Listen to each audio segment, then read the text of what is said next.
Hey, Chronicle crew and new friends. We're live here from Cathedral Gorge State Park in Nevada.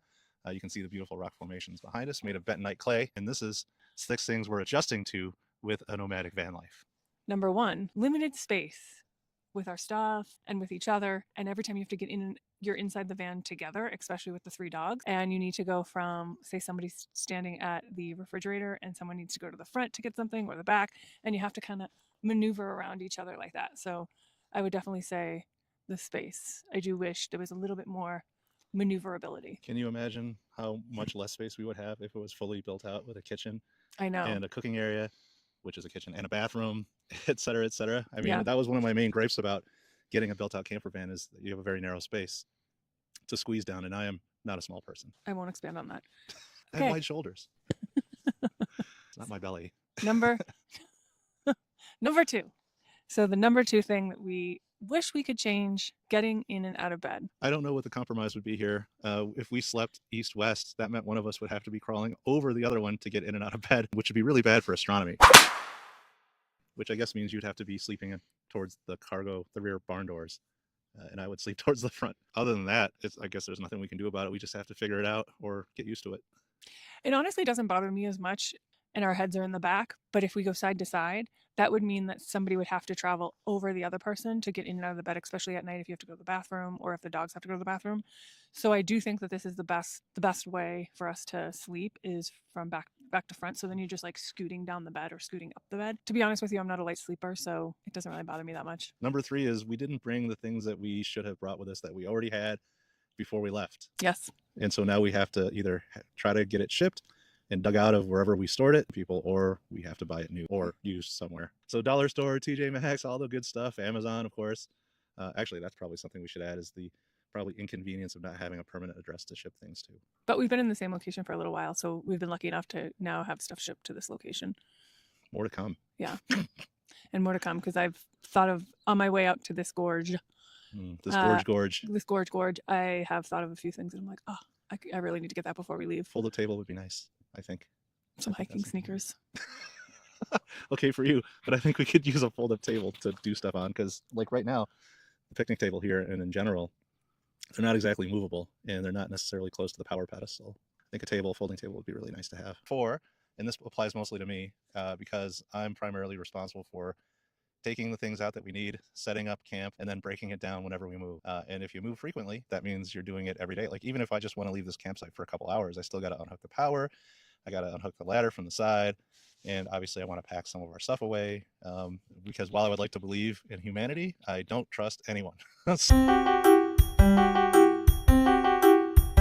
So I'm not leaving my valuables behind. That's a little bit of an annoyance. Like even just taking down and putting up the covers in the front for the windows. I mean, that's something you have to do every day pretty much, regardless of where you're staying.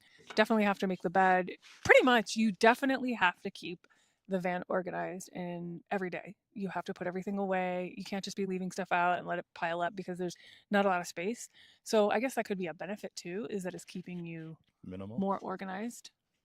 And you have to know where everything is because that's something that I wasn't on our first leg of the trip that I struggled with a little bit. Like we would put stuff back into a spot that might not be the spot that it originally was in. Then the next time you go to look for it, you're like, where is it? So like, where's my iPhone? Making sure, where are my earphones? making sure that everything goes back into the same spot each time. I think number 5, and actually I want to change the order of this. I would say that life on the road with 3 older and grouchy dogs has been a challenge for us because the two of the smaller ones, they don't really get along really well now that they're both blind and deaf, and I think one of them is getting doggy dementia, and one of them, the one that doesn't have the doggy dementia, is very food motivated and he doesn't think twice about trying to bully the other dogs out of the way and stealing their food, which has led to some fights between them and with other dogs because Sonar does not learn. I mean, they're all the dogs are around the same age, but fortunately Radar is by far the healthiest of them.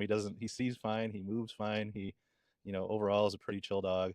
But he does have his moments, of course, because he's a terrier and he doesn't put up with shit. A second dog that doesn't like the first dog into the van. What does he immediately do? Gets into the dog bed with the other dog. And the other dog, it's not that they're fighting to hurt each other. They just go like that. So it's just the little things like that I wish, even if they pass by each other and they just bump each other accidentally, they're like, so side note, I know everybody thinks, I have this dog and I feel like he needs a friend.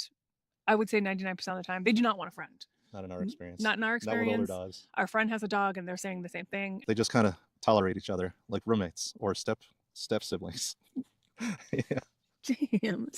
Oh man. Some do. Last but not least, number 6 is being away from family and friends and missing moments or holidays, just different things with your family and with your friends. Right. Like, so for instance, my brother is proposing to his girlfriend this weekend, and we're not going to be there afterwards to share in a celebration. So kind of been through this for the last 15 to 20 years living away from our families, but it doesn't get any easier. And I would even say just having the opportunity this last year and a half, even the small things, so not even a big moment, just small things. Definitely. And we'll expand on why the things that we love about the van specifically in our next videos. Please like, subscribe, share, and comment. Love to hear from you. Until next time. Is this on? Yeah, it turns on as soon as you take it out. Okay. Let's do a practice. Is this on? I don't think I have to go up here. Test. I think you can get on here. Test. So this is how we'll probably talk. So I should just talk like this, and yeah. Oh, that was the end of it? You said you were going to go next. So this is 6 things I hate about, or 6 things I what? That I need to adjust to living. That's a lot. This is 6 things I need to. Oh my gosh. But you said I'm going to use 6 things I hate for a title. Yeah. And so I said I hate clickbait titles like hate. Yeah. And so what I'm saying is, here are 6 things we are adjusting to with van life. Okay. It's negative. Right. We already have enough negativity in the title. Okay. That you're making issues. All right. Start again with that whole thing, but go from that. Welcome to our next episode. And this is 6 things I hate about van life. And what I hate about van life is this clickbaity title stuff. Okay. I feel like this is a real. Right, you can always cut and paste. Yeah, All right. no, let's get our energy up. Okay, so then the last thing, number 5. No, that's number 6 now. Oh, I sorry. made that the Okay. last but not least and most important. Okay. Hey, Chronicle crew and new friends. Okay. We're still here. Hey, Chronicle. No. Hey.